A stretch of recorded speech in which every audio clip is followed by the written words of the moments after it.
Hello friends, welcome to youtube.com Dr. Vet channel. In this channel we are presenting series of lectures in veterinary medicine of a course Veterinary Science and Animal Husbandry. I am Dr. P.R. Patel, Professor Head. Today we discuss here the very important disease goiter in animals part 2.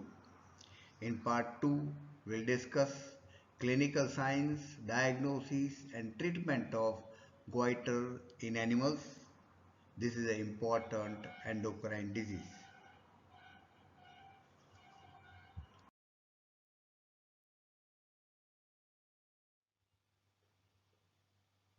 Friends, we discuss here clinical findings of goiter.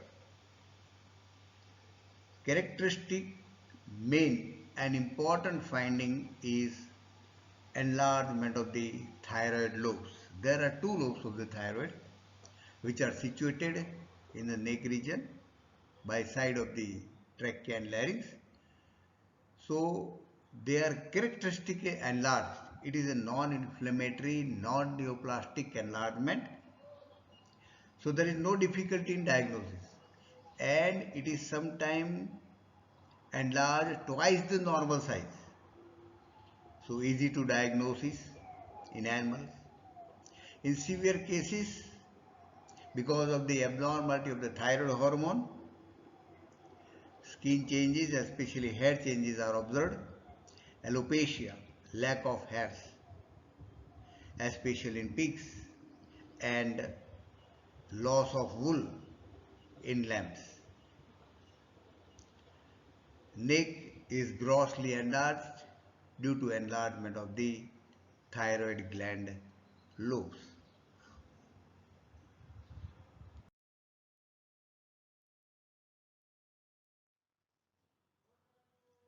Continue with the clinical findings of the goiter.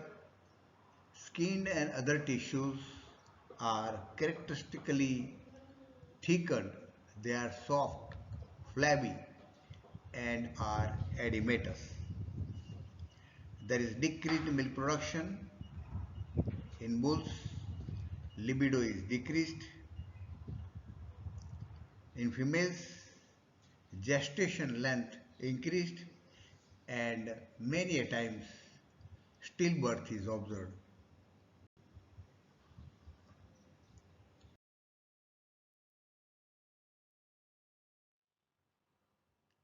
Friends, in the etiology we have seen that goiter is mostly due to iodine deficiency. But iodine toxicity also causes goiter, especially in foals. Excessive feeding of iodine to the mother dam during gestation causes goiter and hypothyroidism in foals. The mares on high iodine diet have a higher iodine concentration in milk than normal. So foal takes excess iodine both in the uterus and via the milk, and the foals suffer from goiter. The most common clinical signs of goiter due to excess iodine in foal is goiter. The main characteristic, the foal is weak and foal exhibits a musculoskeletal abnormalities. So goiter and musculoskeletal abnormalities are the main findings of goiter due to iodine toxicity in foals.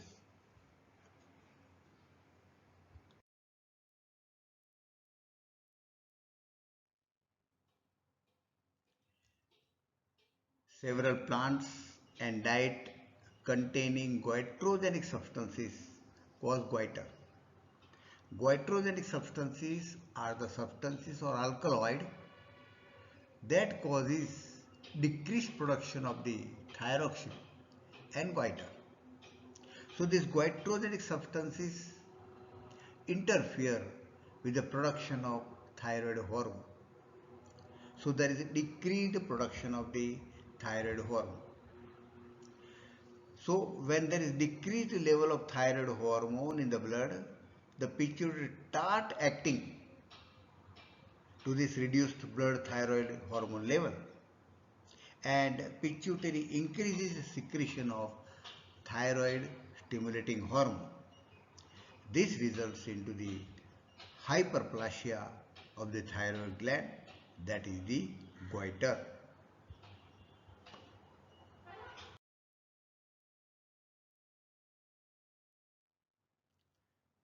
Continue with the goiter caused by goitrogenic substances.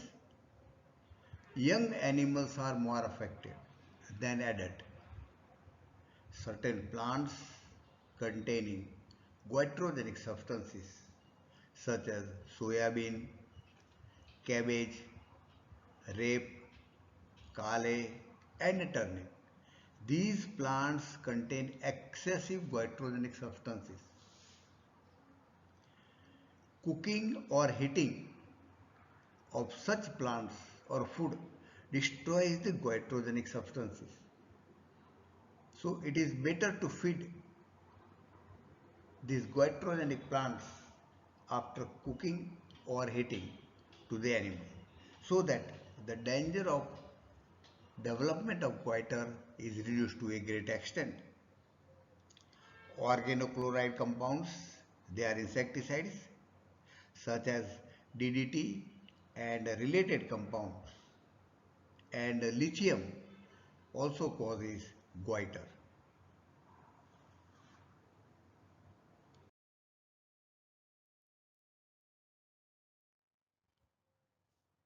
Another type of goiter observed in foals is congenital hypothyroidism. In this, the etiology is the congenital and it leads to hypothyroidism, decreased production of thyroid hormone and goiter. And it is also called as dysmaturity syndrome of the foals. Here the foals by birth is not properly matured. There is musculoskeletal deformity, dysmaturity. Etiology is not known, but may be a congenital. It is observed that diet containing high level of the nitrate, especially green feed, contain high level of nitrate with a low iodine level. Ingestion or ingestion of goitrogenic substances causes this dysmaturity syndrome of foals.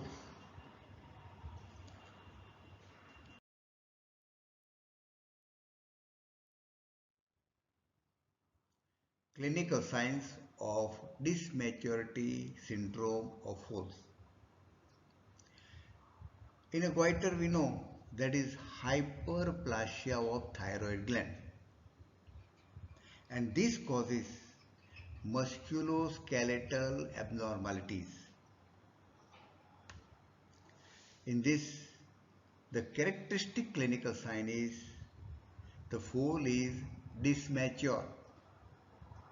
The ears of the foals are very pliable,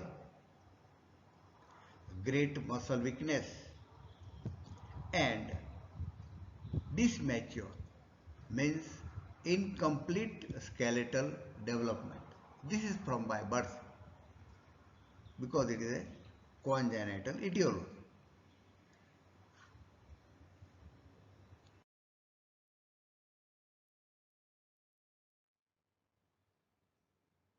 The another condition observed is familial dyshomogenetic goiter. Here it is familial, means certain family are suffering from this by inherited causes. Dyshomogenetic genetic factor, and there is less synthesis of hormone, thyroid hormone. Etiology This familial dysharmogenetic goiter is inherited autosomal recessive trait. There is a genetic enzyme defect in the biosynthesis of thyroid hormone due to autosomal recessive trait. This is inherited condition. So there is decreased thyroid hormone production. So blood level of thyroid hormone is less. Pituitary is stimulated to produce more thyroid stimulating hormone, hyperplasia of the thyroid gland, and development of the goiter. This condition, familial dysharmogenetic goiter, is observed in sheep, cattle, goat, and pigs.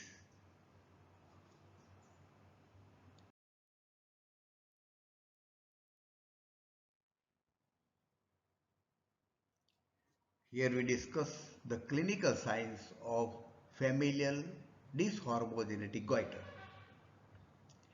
We observe that there is a musculoskeletal disorder, dysmaturity, and subnormal growth rate. Hormonal effect, absence of normal wool development. There is myxedema and myxomatous swelling of the subcutaneous tissue. The animal remain very sensitive to adverse environmental condition, especially cold conditions, and many affected animals die soon after the birth.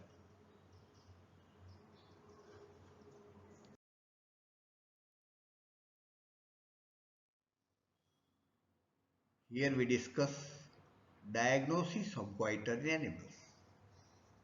Careful history, especially diet, whether the iodine is deficient or iodine is excess, or whether the animal has taken goitrogenic substances or not, plant or diet.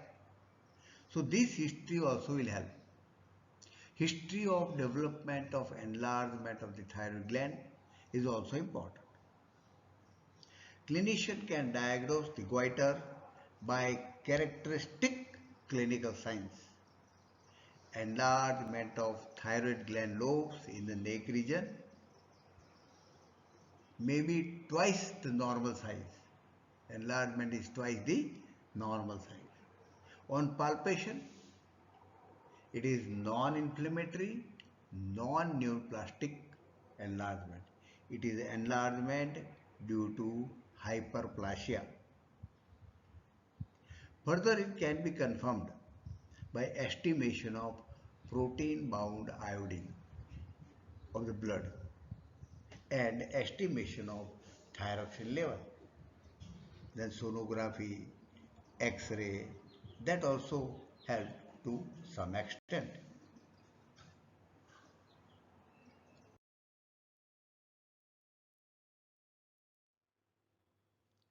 Characteristic clinical signs of goiter is hyperplastic enlargement of thyroid gland.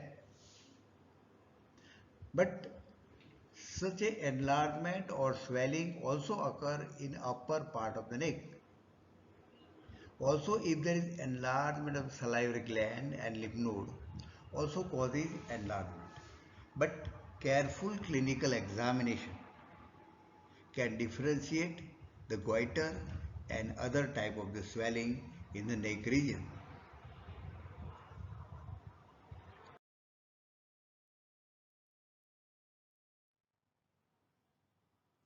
Here we discuss important part for the clinician, treatment of goiter. Important treatment, iodized salt. It contains more than 0.007% iodine. Potassium iodide in feed can also be given. But you know that iodine is a toxin, so it should be given with careful dosage and careful region. Excessive iodine and deficiency iodine both causes goiter. Friends, remember, prophylaxis is more effective than treatment. It is a chronic disease. Now, the best thing is feeding of stabilized iodized salt. This is practically applied in all parts of the world. Diet must be balanced for iodine content, especially in iodine deficient geographical areas. Avoid ingestion of goitrogenic plants, especially Brassica family. And we know that boiling or heating of these goitrogenic plants cause destruction of goitrogenic substances. So such Brassica family plants can be fed after proper heating. By this way we can prevent the goiter.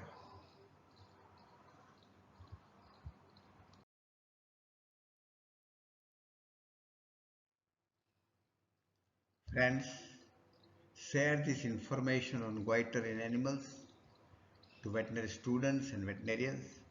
Subscribe the channel to promote the channel. Press like button. Thank you very much for observing this video. With this we are concluding goiter in animals. Thanks.